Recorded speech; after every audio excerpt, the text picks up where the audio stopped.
अस्सलाम वालेकुम फ्रेंड्स, आज हम लोग इन्वेस्टमेंट का topic criteria for good investment पढ़ेंगे। हमने अपनी पिछली वीडियोस में इन्वेस्टमेंट पढ़ा था।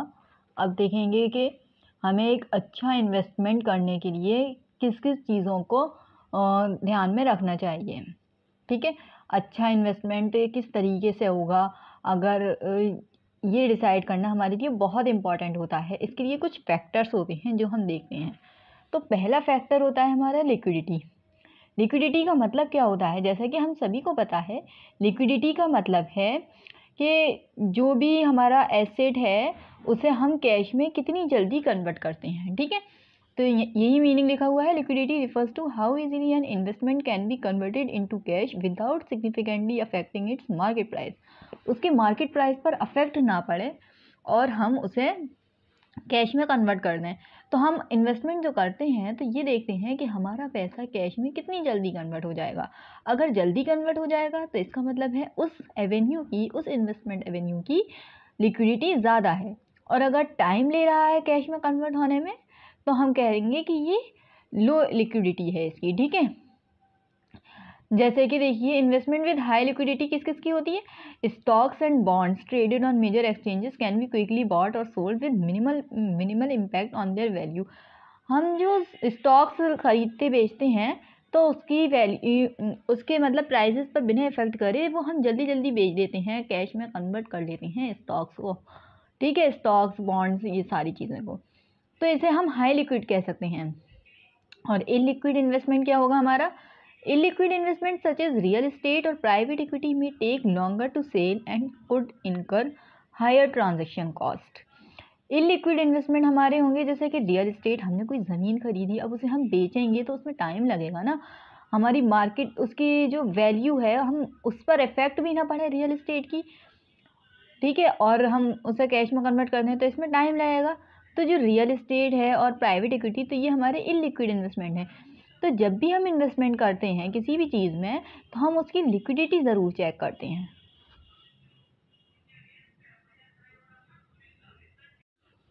ठीक है, तो अब सेकंड पॉइंट है हमारा इसमें, प्रोटेक्शन ऑफ प्रिंसिपल अमाउंट। यानी कि जो हम अमाउंट अपना इन्वेस्ट कर रहे हैं, जैसे कि हमारा इनिशियल हमारा अमाउंट है 1 लाख या 1.5 लाख हम इन्वेस्ट कर रहे हैं, तो हमारे उस प्रिंसिपल अमाउंट की, उस इनिशियल अमाउंट की भी प्रोटेक्शन होनी चाहिए। ठीक है, उसे कोई ख़तरा नहीं हो, रिस्क नहीं हो किसी भी किस्म का कि हमारा पैसा डूब गया।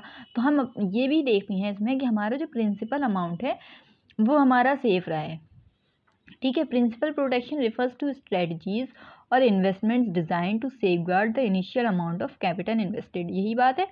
इन essence it means ensuring that the original investment amount is preserved or minimally impacted even in the face of market fluctuation और adverse economic conditions। हम क्या देखते हैं कि इकोनॉमिक कंडीशन ख़राब हों या अच्छी हों या मार्केट में फ्लक्चुएशन हो, उसके बावजूद भी हमारा प्रिंसिपल अमाउंट की प्रोटेक्शन होना बहुत ज़रूरी है। ठीक है, थर्ड पॉइंट आता है हमारा एक्सपेक्टेड रिटर्न्स। अब हम उससे रिटर्न क्या एक्सपेक्ट करते हैं अपने इन्वेस्टमेंट से? हमने इन्वेस्टमेंट तो कर दिया, अब हम चाहते हैं हमें ज़्यादा से ज़्यादा रिटर्न मिले, अच्छा रिटर्न मिले, रेगुलर रिटर्न मिले। ठीक है, तो हम ये भी चेक करते हैं, रिटर्न ऑन इन्वेस्टमेंट मेजर कर लेते हैं कि हम इस में अपना पैसा इन्वेस्ट करना जा रहे हैं तो इसमें हमें कितना रिटर्न मिलेगा। ये सारी चीज़ें हम देखते हैं जब भी हमारा इन्वेस्टमेंट अच्छा होता है। तो रिटर्न ऑन इन्वेस्टमेंट को मेज़र करने का एक फार्मूला भी होता है, that it is calculated by dividing the net profit और return by the initial investment cost and expressing it as a percentage. जो रिटर्न ऑन इन्वेस्टमेंट है वो परसेंटेज में एक्सप्रेस करा जाता है और इसे जो कैलकुलेट करते हैं हम, नेट प्रॉफिट या जो भी रिटर्न है हमारा, उसको डिवाइड करते हैं इनिशियल इन्वेस्टमेंट से। ठीक है, a good investment typically offers a high rate of interest, high rate of return, indicating that it generates substantial returns compared to the initial investment। अच्छा इन्वेस्टमेंट हमारा जब ही होगा जो हमें रिटर्न हमारे ज़्यादा हो, जिसमें रिटर्न ऑन इन्वेस्टमेंट हमारा ज़्यादा हो, तो वो इन्वेस्टमेंट हमारा बहुत अच्छा होगा। ठीक है, नेक्स्ट पॉइंट देखते हैं हम। नेक्स्ट है हमारा fourth point, cash flow, regular stream of income. ठीक है, अब हमने इन्वेस्टमेंट कर दिया, हमने मतलब रिटर्न भी देख लिया कि हाँ अच्छा रिटर्न आ रहा है। अब हम ये भी चीज़ देखेंगे कि रेगुलर मिल रहा है हमें रिटर्न या नहीं, कहीं बीच में कुछ प्रॉब्लम तो नहीं आ रही है।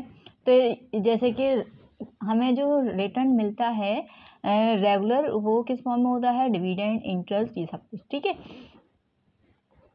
so regular streams of income from investment can be particularly attractive for investors seeking to generate passive income or supplement their existing cash flow।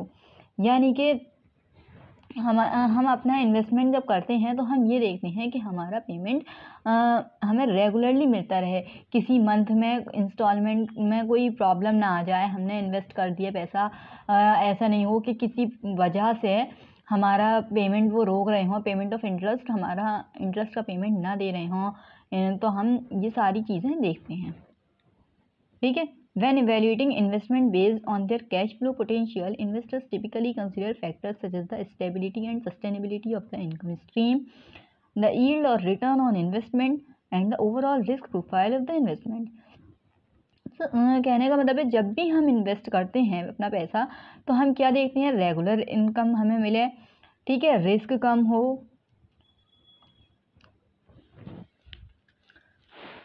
Next point है हमारा आर्बिट्रेज अपॉर्चुनिटी। सबसे पहले ये टर्म आर्बिट्रेज अपॉर्चुनिटी जो है हम इसे समझते हैं क्या है। Arbitrage opportunities refers to the ability to acquire an asset of a discounted price and sell it for more than its original price. कहने का क्या मतलब है, हमने कोई एसेट एक्वायर करा, परचेज करा डिस्काउंटेड प्राइस पर, है ना, डिस्काउंटेड प्राइस पर करा और उसको बेच दिया उसके ओरिजिनल प्राइस से भी ज़्यादा। किस लिए करते हैं, अक्सर हम प्रॉफिट के लिए क्या करते हैं, कम पैसों में खरीदते हैं और ज़्यादा पैसों में बेचते हैं ताकि हमें प्रॉफिट हो, है ना। तो इसी तरह से इन्वेस्टर्स करते हैं। सो फ्रेंड्स, आर्बिट्रेज अपॉर्चुनिटीज़ क्या होती है, ठीक है, मतलब कि हमने प्रॉफिट के लिए उसके ओरिजिनल प्राइस से ज़्यादा पर उसे बेच दिया। ठीक है, क्यों करते हैं इन्वेस्टर्स ज़्यादातर, कि वो प्रॉफिट अर्न कर सकें। तो हम जब इन्वेस्टमेंट कर रहे होते हैं तो हमें एक ये भी चीज़ देखनी होती है कि इसकी आर्बिट्रेज अपॉर्चुनिटी क्या है, हम इसे ज़्यादा पैसे में बेच सकते हैं या नहीं। तो हम इस चीज़ को भी कंसिडर करेंगे अपने डिसीजन में। It is the arbitrage opportunity is the situation where an investor can profit from price discrepancies of the some asset or related asset across different market or exchanges। ठीक है, वही बात हुई जो अभी बताई। Arbitrageurs exploit these price differences by simultaneous buying and selling the asset to lock in a risk-free profit। वो risk free profit चाहते हैं, प्रॉफिट अर्न करना होता है इन्वेस्टर का मोटिव। तो वो क्या करते हैं, उन चीज़ों को, अपना जो शेयर्स हैं, जो भी इन्वेस्टमेंट जिस चीज़ में भी उन्होंने करा है, जब देखते हैं कि शेयर्स की प्राइस बढ़ रहे हैं तो वो उसे फ़ौरन मतलब बेच देते हैं कि हाँ अब प्राइस बढ़ गई, अब हम बेच दें इसे ताकि प्रॉफिट हो सके। ठीक है, arbitrage opportunities may be short lived and may require sophisticated tools, technology and expertise to identify and exploit effectively। Arbitrage opportunity के लिए हमें बहुत एक्सपर्ट होना ज़रूरी है, वेल इन्फॉर्म होना ज़रूरी है कि कब शेयर के प्राइसेस बढ़े, कब तक बढ़ेंगे, और थोड़ा पेशेंस भी रखना होगा हमें। ऐसा नहीं कि कल और ज़्यादा बढ़े और आज ही हमने बेच दिए। ठीक है, तो कहने का मतलब कि आर्बिट्रेज अपॉर्चुनिटी भी हमें अपने इन्वेस्टमेंट डिसीजन में शामिल करनी है। तो ये 4-5 पॉइंट्स थे जब हम अपने इन्वेस्टमेंट के लिए डिसाइड करते हैं कि हमें किस में इन्वेस्ट करना है। तो हम ये सारी चीज़ों को गौर करते हैं इन सारी चीज़ों पर। ठीक है, जब भी हमारा इन्वेस्टमेंट सक्सेसफुल होगा और हमें ज़्यादा प्रॉफिट होगा, हम ज़्यादा अर्न कर पाएंगे, हमें रिटर्न ज़्यादा मिलेगा। ठीक है, आई होप आप लोग को समझ में आ गया। Thank you.